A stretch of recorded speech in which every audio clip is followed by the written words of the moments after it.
family of late Joost van Westhuizen has asked for privacy at this difficult time after his passing yesterday. Joost was best known for his incredible rugby career and in recent years has shown the same bravery and strength in his fight against motor neuron disease. He was diagnosed with a form of MND. I'm not even going to try and get into the name. I'm going to ask our expert to describe it for us. But he was described with ALS in early 2011. But to tell us a little bit more about all of this, we're joined in studio by Karyn Casey from the MND ALS Association of South Africa. Good to have you, Karyn. Thanks so much for coming in. Thanks. So MND, motor neuron disease, the ALS part of it. I mean, just explain to viewers, what is this all about?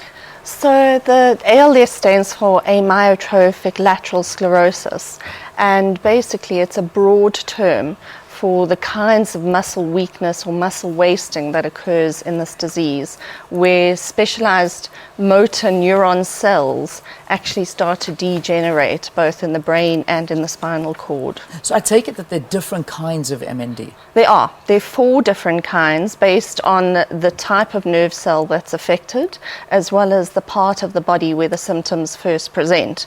But ultimately, all 4 types lead eventually to muscle wasting or muscle weakness, and that would affect your speech muscles, your swallowing muscles, your breathing muscles, as well as your arms and your legs and your trunk.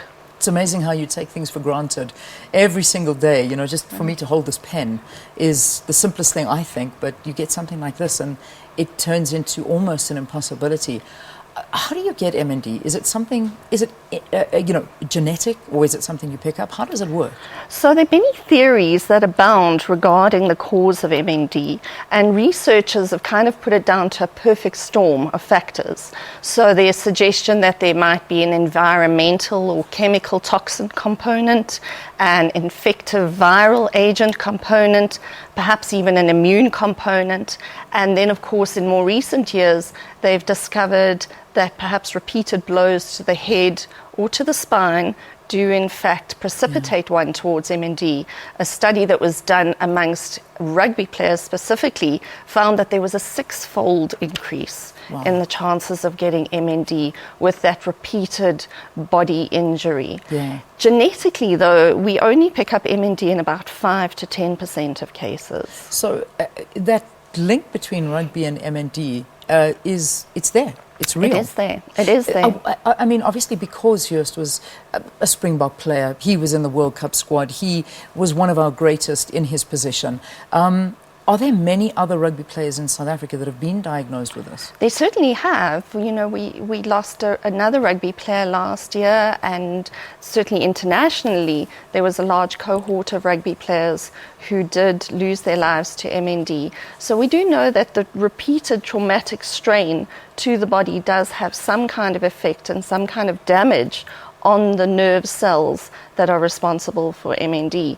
That said, many non-rugby players and certainly many non-sports people go on to develop MND. So it's not the only link, and I certainly wouldn't discourage people from playing rugby for fear of developing MND. Yeah, but it is a concern and something. It is a concern. Does the South African Rugby Association acknowledge it? Do you work with them? Have they, I suppose, warned of the dangers of it?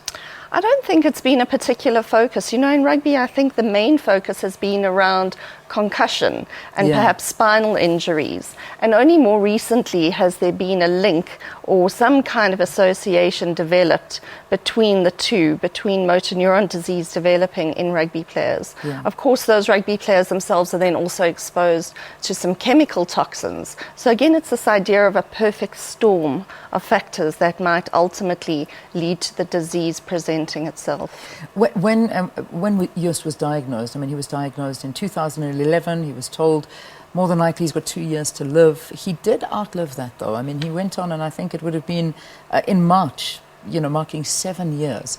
Is this beyond the expectancy? Obviously, he had great treatment. I mean, that goes without saying. We always saw him being treated and getting, world-class treatment for it that perhaps other people can't afford. But his sort of lifespan and expectancy, is it kind of something you don't see often?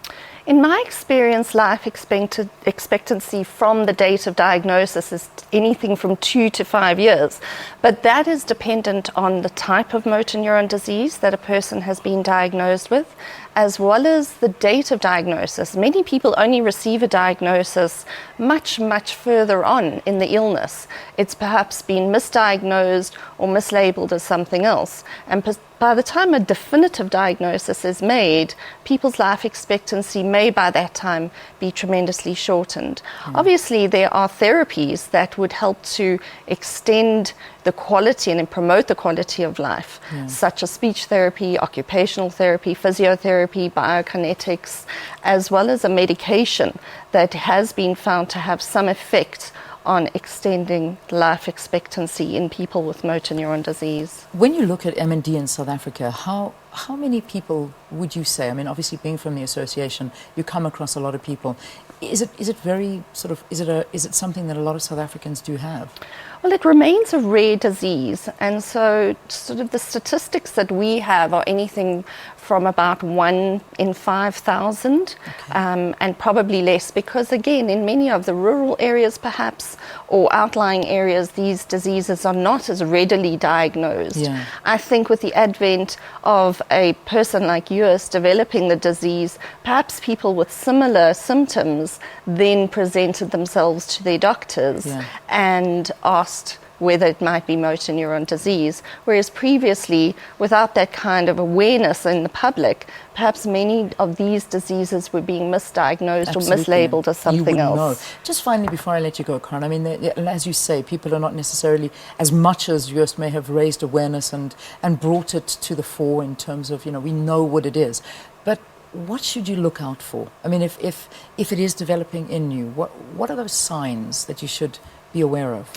So the symptoms generally start quite subtly with some form of weakness. So there might be a weakness in terms of your speech musculature, your swallowing musculature, slurring of your words, difficulty swallowing, perhaps some stumbling or falling. And as you can appreciate, that probably covers many other different diagnoses.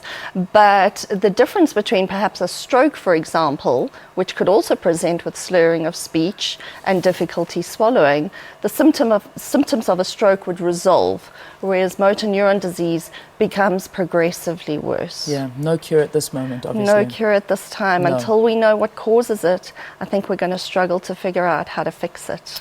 Thank you for talking to us here on the program about this. MND, ALS Association of South Africa, Karyn Casey is from that organization and talking to us about MND, and of course that is what Joost van der Westhuizen lost his life to, and he really did fight it as much as anybody possibly could have. All right, it is 8 o'clock here.